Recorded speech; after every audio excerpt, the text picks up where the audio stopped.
Good morning, good afternoon, good evening mga kapartner! Welcome sa panibagong episode ng Kapartner Podcast. Alright, so ngayong araw, makakasama natin ang isa sa ating kapartner, dealer na si Sir Philip Borleo of PMB Cars Exchange. So palakpakan naman natin Sir Philip.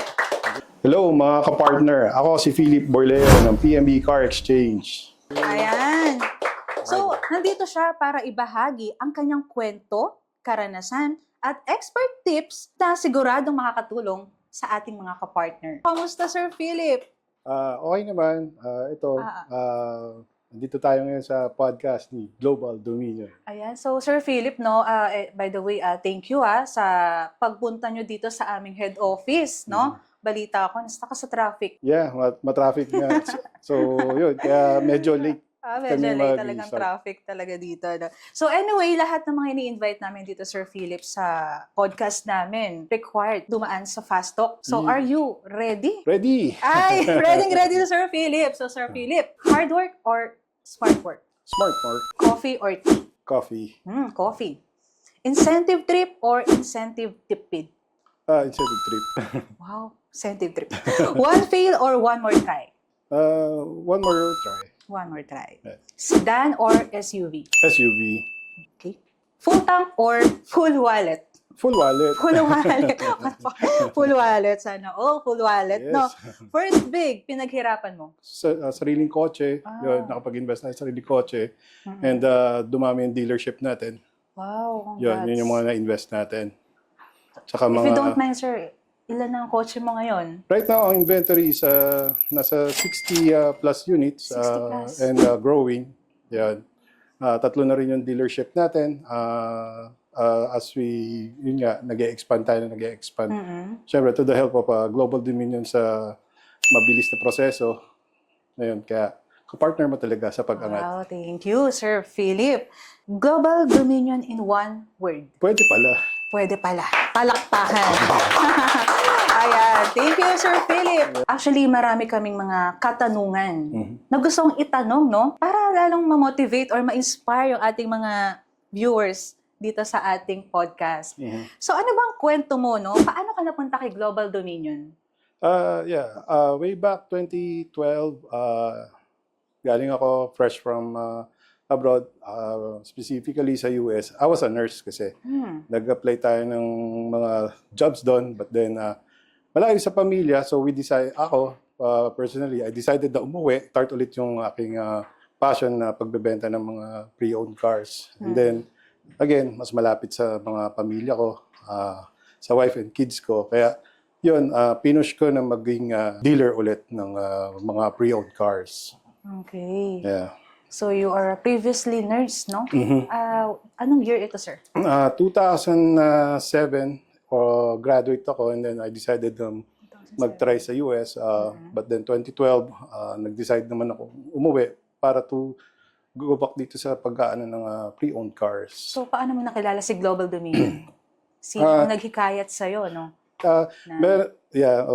Meron instance kasi na may lumapit sa akin noon through isang dito nag-inquire about sa car, but then hirap siya pa-approve sa mga brand new. So, na-encourage ko siya na mag-ano sa mga second hand.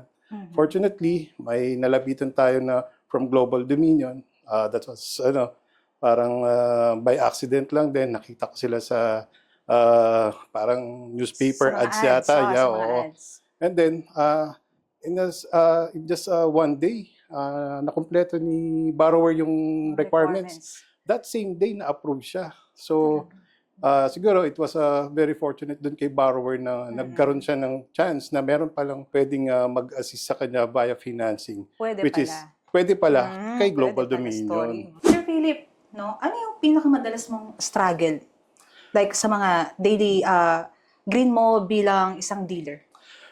Yun, yung mga iba na may mga history ng mga na-decline sa mga previous applications nila from other dealers, from other mga financing. Luckily, si Global kasi was very, nakakapagbigay ng options sa mga buyers na gusto talagang mag-avail ng mga pre-owned, ng mga used cars. Yun, nagawa ng paraan yung iba, it's because naging masinop sila mga account officer to help the Yes. client na magkaroon ng submission ng documents na yung pasok lang sa budget nila yung Yes, approval. aha. So, doon nag-start talaga yung relationship with Global Dominion. Sir Philip, nabalitaan namin, no, na meron ka daw binuo na something asosasyon? Yeah, that was during the pandemic. Okay. Oo, kami, mga dealers, with the help din ng mga ibang mga matatagal na sa industriya ng pagbabuy and sell, nakita namin yung problema with the other starting dealers, especially din sa mga bidding with the other banks. Kasi that time was limited yung pag-i-inspect sa mga cars.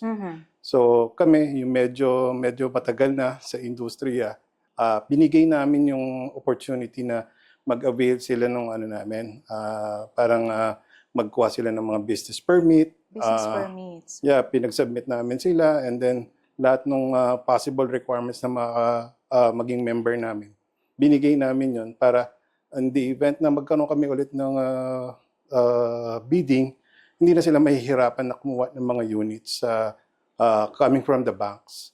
So it's called Philippine Pre-Owned Car Dealers Association. So it's a PCDA, established siya noong 2021 eh. Bago lang, no? Yes, oo. Na naging inspirasyon kasi during the pandemic, very uncertain lahat. Maraming nag-close, maraming Yes. nag-stop ng... Talagang affected tayo, Yes, no, so- during pandemic. Yes, ma'am. Kaya ginawa namin, nag-create kami ng small group na eventually, ngayon nasa na yata kami,